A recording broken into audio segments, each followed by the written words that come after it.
La calidez de nuestros padres es algo irreemplazable. Sentir que alguien va a estar ahí para ti en cualquier circunstancia nos llena de un sentimiento de protección y este es mayor cuando somos pequeños. Pero aquí la pregunta es, ¿qué pasa cuando la persona que se supone debe guiarte y cuidarte se convierte en tu peor pesadilla?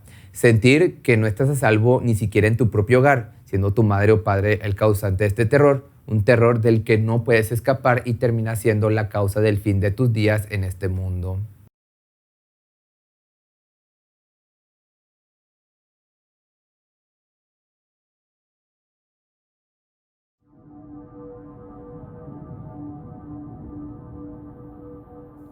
Said Yasser, originario de Egipto, se mudó a los Estados Unidos americanos en busca de una mejor vida. Aunque al principio le costó adaptarse a las costumbres del país norteamericano, se pudo acoplar gracias a su empleo como taxista. Tanto así que en el 87, cuando tenía 30 años de edad, contrajo nupcias. Sin embargo, no lo hizo con una mujer, sino con una adolescente, Patricia Owens, quien era menor que él por 14 años y quien se encontraba del otro lado del mundo, en el continente asiático.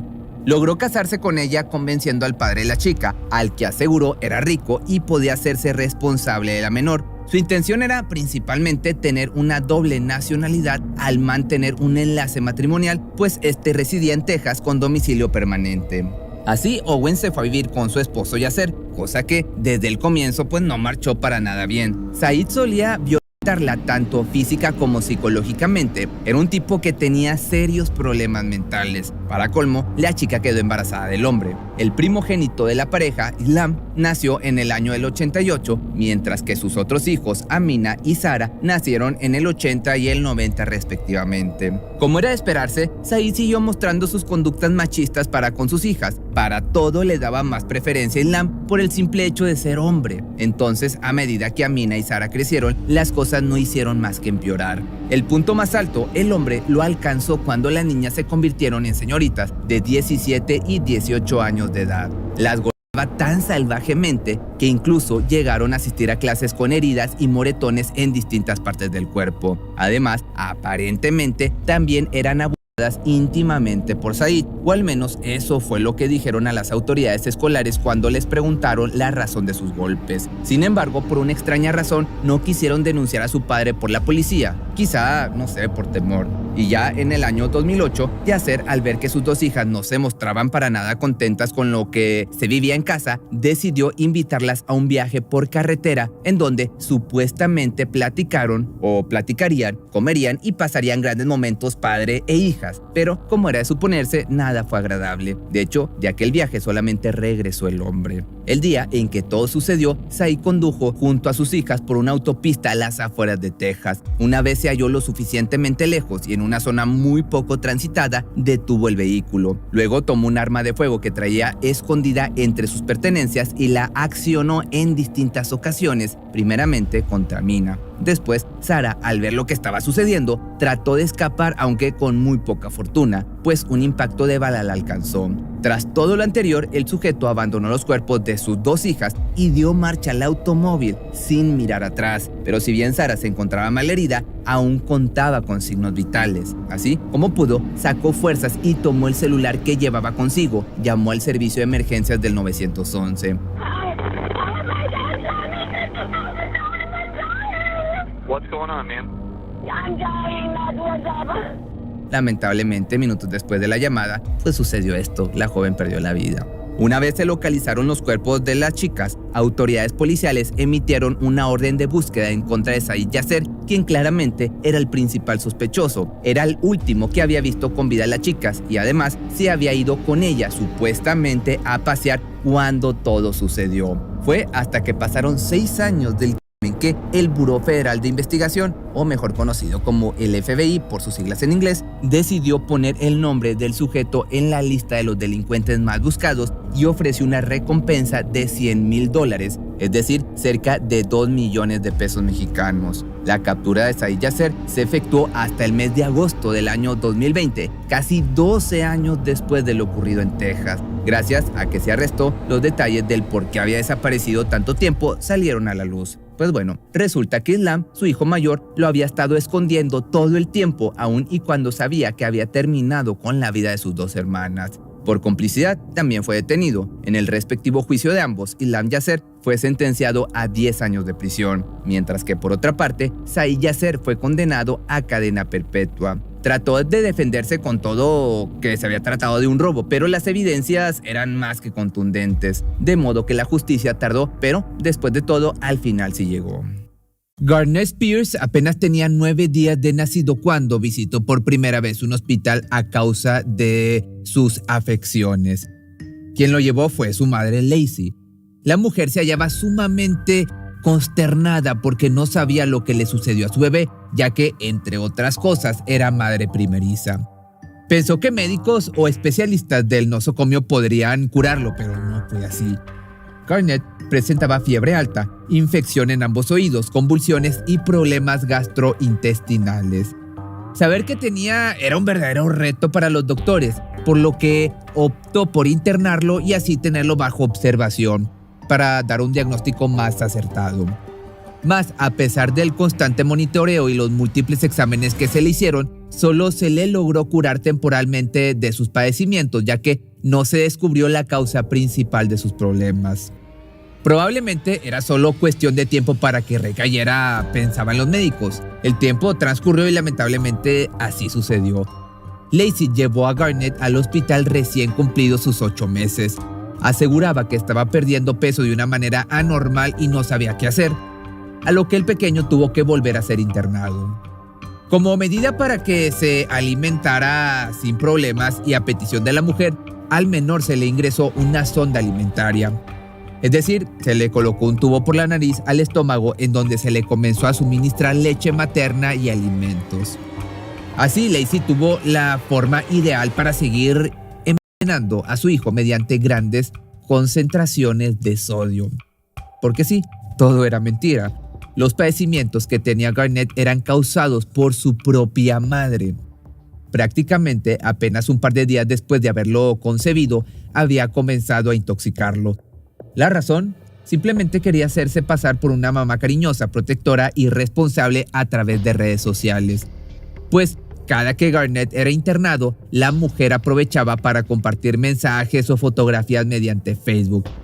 Y especialmente lo hacía en su blog llamado Garnett's Journey, donde escribía sus dolorosas, entre comillas, vivencias con su hijo.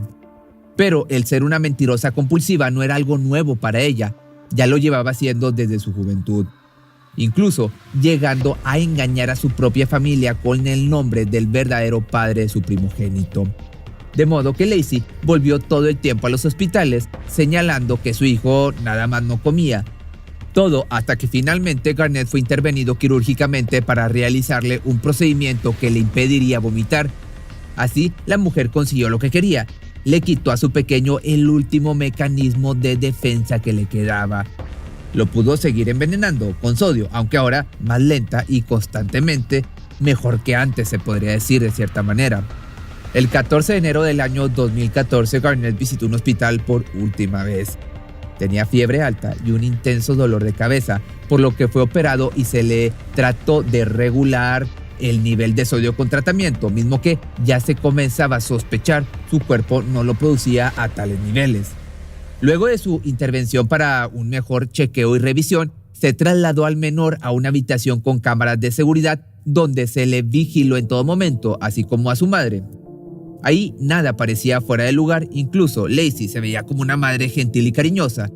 Sin embargo, las cosas se pusieron extrañas cuando la enfermera encargada de Garnett salió por un momento y de la nada el niño comenzó a sentirse mal. Su cerebro comenzó a hincharse y su cuerpo no respondía a los medicamentos, por lo que fue entubado. Mientras eso sucedía, Lacey se la pasó en su celular pidiendo oraciones a todos sus contactos y fuerza para Garnett en su blog, a lo que los médicos del hospital de donde se encontraban creyeron que era una actitud muy sospechosa y decidieron llamar a las autoridades para que la vigilaran en caso de que el niño falleciera. Tristemente así pasó 2 días más tarde.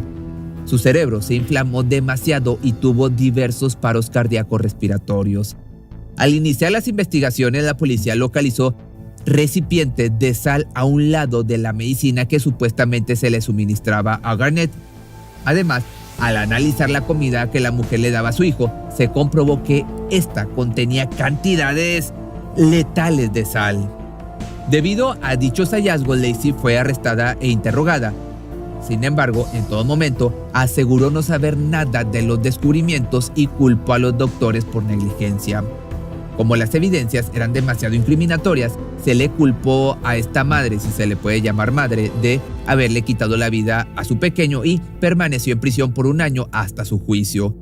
Ya el 2 de marzo del año 2015, Lacey Spears finalmente fue sentenciada a cadena perpetua con posibilidad a libertad condicional, una vez transcurridos 25 años, por envenenar a su hijo con sal de cocina. Chyna Arnold tenía 28 años de edad cuando salvajemente le arrebató la vida a su propia hija, Paris, de apenas unas semanas de nacida.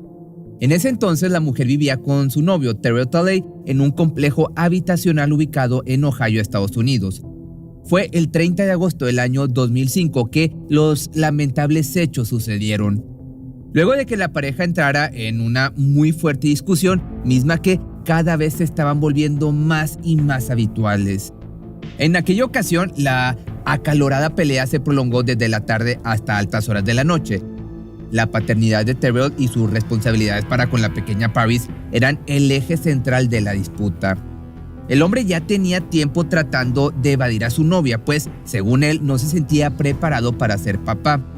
Una de las tantas excusas que ponía era que ni siquiera estaba seguro si era el padre biológico de la menor, a pesar de que el parecido con él era más que evidente y que, sobre todo, ya tenía pruebas de ADN con resultados positivos. Lo que terminó de enfurecer a Chyna en la discusión de aquel día fue que Talley le confesó que se había acostado con una vecina con la que planeaba irse a vivir, por lo que enseguida su primer pensamiento fue en desquitarse con la bebé. En esta parte quiero hacer una pausa, porque si tienes sensibilidad a las cosas desgarradoras o si eres muy susceptible a las descripciones fuertes, tengas precaución con lo que te voy a contar a continuación. Ahí te va. Sabía que cabía perfectamente en el microondas, así que sin pensarlo 2 veces, la metió ahí en cuanto Terrell salió de la vivienda. La acomodó hasta que se halló recostada con exactitud en el plato y después cerró la puerta. Instantes más tarde, lo prendió y le puso unos minutos. Mas solamente bastaron algunos segundos para que la recién nacida se viera afectada por el calor. Después se arrepintió e intentó sacarla como pudo, pero pues pensó que no le había pasado nada. Sin embargo, lo que le había ocasionado no era externo, sino interno. Lesiones generadas por temperaturas cercanas a los 45 grados centígrados. Así, una vez el hombre regresó a la vivienda, ambos se fueron a dormir y con ellos estuvo la bebé durante la noche. Por la mañana siguiente, tanto Chyna como Terrell se dieron cuenta que su hija se hallaba fría y rígida, además no estaba respirando. A lo que optaron por llevarla a un hospital donde apenas arribaron declararon a la pequeña sin signos vitales. Ya no respiraba desde mucho antes de llegar. La todavía pareja no podía creer que la vida de su pequeñita hubiera terminado, pero ¿cómo no iba a terminar teniendo en cuenta lo que habían hecho? En cuanto los médicos sospecharon que todo había sido causado por un potencial abuso, dieron aviso a las autoridades. Fue entonces que tan solo comenzaron con las preguntas. Oficiales se dieron cuenta de que la situación parecía más grave. Arnold no se atrevía a decir lo que le había sucedido a su pequeña, para terminar así en el hospital, y Talley no tenía ni idea. Por lo que la mujer fue arrestada y llevada a una sala de interrogatorios. Hipertermia, cuando la temperatura corporal asciende a niveles superiores a los normales y el sistema de termorregulación del cuerpo no puede funcionar correctamente. Esa fue la causa oficial de que pasara mejor vida a Paris. A su vez, la médico forense que revisó el cuerpecito dijo que estaba sin nada. De acuerdo con los informes, Paris había estado por lo menos 2 minutos adentro del microondas, mientras por su parte Chyna se hacía la desentendida.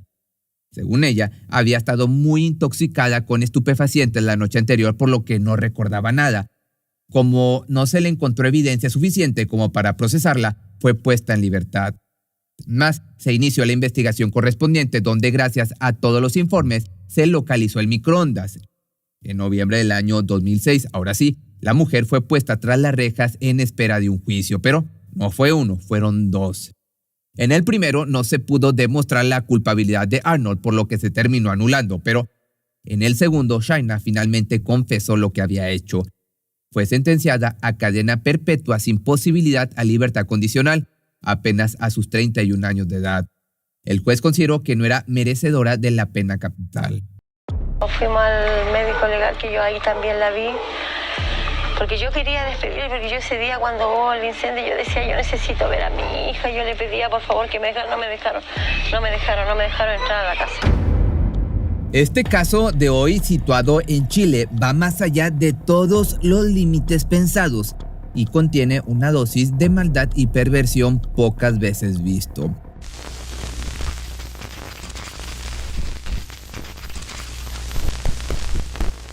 Melissa era una pequeña de solo 12 años, la menor de 4 hermanos y la única que vivía con su madre, Mirta Ardiles. La señora tenía una nueva pareja, un hombre llamado Luis Santander, con quien también había tenido un hijo. Los 4 vivían juntos. Melissa era muy tranquila, tenía pocas amigas y era muy reservada. En el momento de los hechos iba a 7º grado y quizá su personalidad retraída era debido a que guardaba un secreto horrible. Su vida estaba marcada por el abuso y la perversión. Su padrastro, desde que ella tenía 6 años, la tocaba inapropiadamente. Se aprovechaba de ella. Estos hechos fueron denunciados por Mirta, la madre de la niña, pero tiempo después la denuncia fue retirada por la misma mujer. Melissa fue entregada en custodia a su padre, sin embargo, solo pasó un año con él y volvió a la casa de su madre, con la condición de que su pareja, Luis, no estuviera viviendo más ahí. Y así fue, pero por poco tiempo. Mirta, Luis, el hijo de ambos, y Melissa se fueron a vivir a Villa Talinay la mañana del 26 de noviembre del año 2020. Un terrible incendio se desató en la casa nueva. Lamentablemente en el hogar solo se encontraba Melissa. Así sucedieron los hechos que quedaron grabados en cámaras de seguridad del lugar. A eso de las 11:15 de la mañana, Mirta salió de la casa con su hijo y al cabo de un pequeño lapso de tiempo, se subió a un auto que había pedido a través de una aplicación. A las 12:20 llegaron los servicios de emergencia y al subir al 2º piso se encontraron con algo totalmente desgarrador. El cuerpo de Melissa yacía en su propia cama. Pero lo peor vino después, cuando se dieron cuenta de que Melissa había recibido 11 puñaladas en la cabeza y en el cuerpo. Nadie sabía qué había pasado en realidad, y muchos apuntaron a Mirta, la madre de la niña, ya que había sido la última en dejar la casa antes del incendio. Ella, sin embargo, decía que alguien había esperado que se fuera y en pocos minutos había acabado con la nena y comenzado el incendio. Señalaba como sospechoso a un hombre de la casa de al lado. Sin embargo, la fiscalía rechazó rotundamente esta idea, diciendo que no había manera de que alguien hiciera todo esto en ese corto tiempo. Además, las cámaras en las que ella aparecía no mostraban a nadie más. Según el informe de los peritos forenses, debido a las heridas que presentaba Melissa, pasó 1 hora agonizando y en esos momentos la madre estaba en la casa. Ese dato era demoledor. Lo que había pasado había sido mucho más siniestro todavía. Las heridas que presentaba el cuerpo eran compatibles con un cuchillo que estaba en la cocina de la casa y tenía ADN de la madre y de Melissa. Tanto Mirta Ardiles como Luis Santander fueron detenidos y acusados. La fiscalía fue clara en su presentación. Según sus estudios, determinó que entre las 10:30 y las 11:17 horas, la madre de Melissa tomó el arma punzocortante y se dirigió a la habitación del 2º piso de la casa. Ahí, Melissa se encontraba en la cama, descansando. Nunca sospechó que estaba por ser atacada por su propia madre. La mujer habría apuñalado a la menor 11 veces. Después de haber acuchillado a su hija, Mirta comenzó el incendio empezando por el colchón, que rápidamente creció y consumió gran parte de los muebles de la habitación. La pregunta entonces quedaba abierta. La principal sospechosa y acusada era la madre de la niña, pero ¿qué pudo haber motivado un ataque tan cruel, tan siniestro o con tanta maldad? Hay dos hipótesis. Una que habla de celos. Es una hipótesis enferma que casi no puede entrar en el pensamiento de una cabeza normal, pero puede ser posible.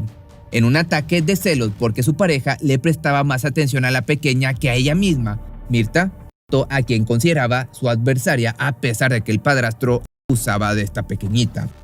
La otra, y con más peso, fue para encubrir otro hecho igual de aborrecible. Los abusos íntimos de Luis contra la pequeña habrían comenzado de forma reiterada en el 2014, cuando él se quedaba a cargo del cuidado de la pequeña, que en esa época tenía solamente 6 años de edad. No se sabe si los abusos se detuvieron en algún momento, pero según líneas de investigación, en ese momento habían vuelto a suceder y esta vez estos actos horribles habrían sido facilitados por la propia madre de la niña.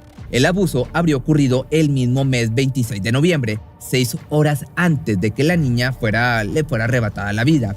Posiblemente la madre le quitó la vida brutalmente a la pequeña para encubrir el hecho.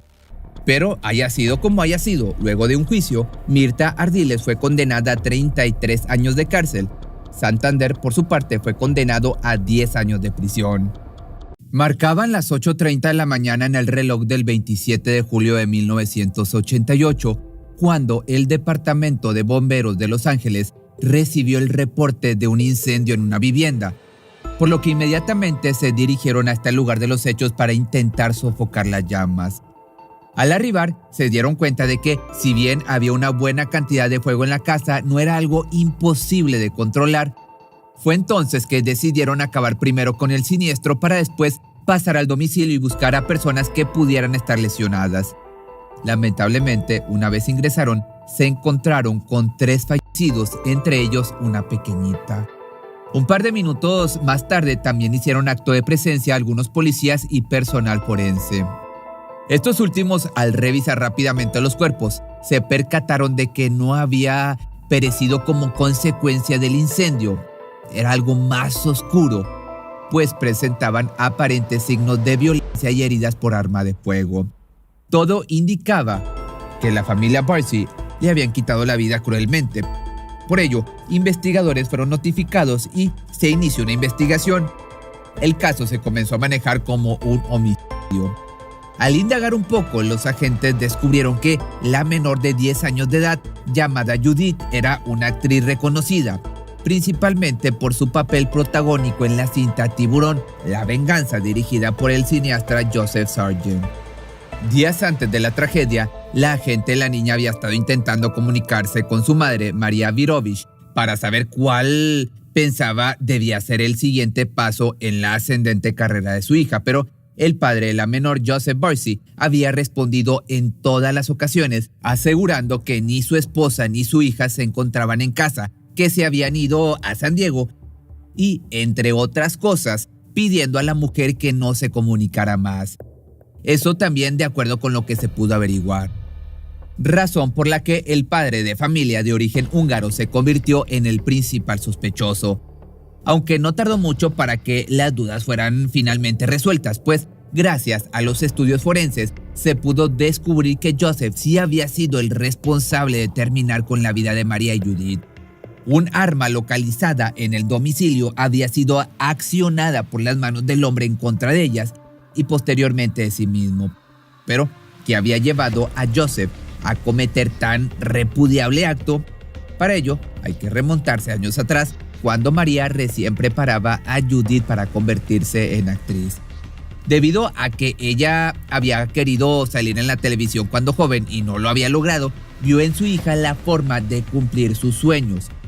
Y lo logró, ya que la pequeña comenzó a salir en decenas de campañas publicitarias y comerciales, hasta que finalmente consiguió ingresar al mundo de los largometrajes en Hollywood. Todo parecía ir de maravilla para la familia. Incluso atrás habían quedado los problemas económicos. Sin embargo, María comenzó a echarle en cara a su esposo que quien era la proveedora del hogar ya era Judith y no él.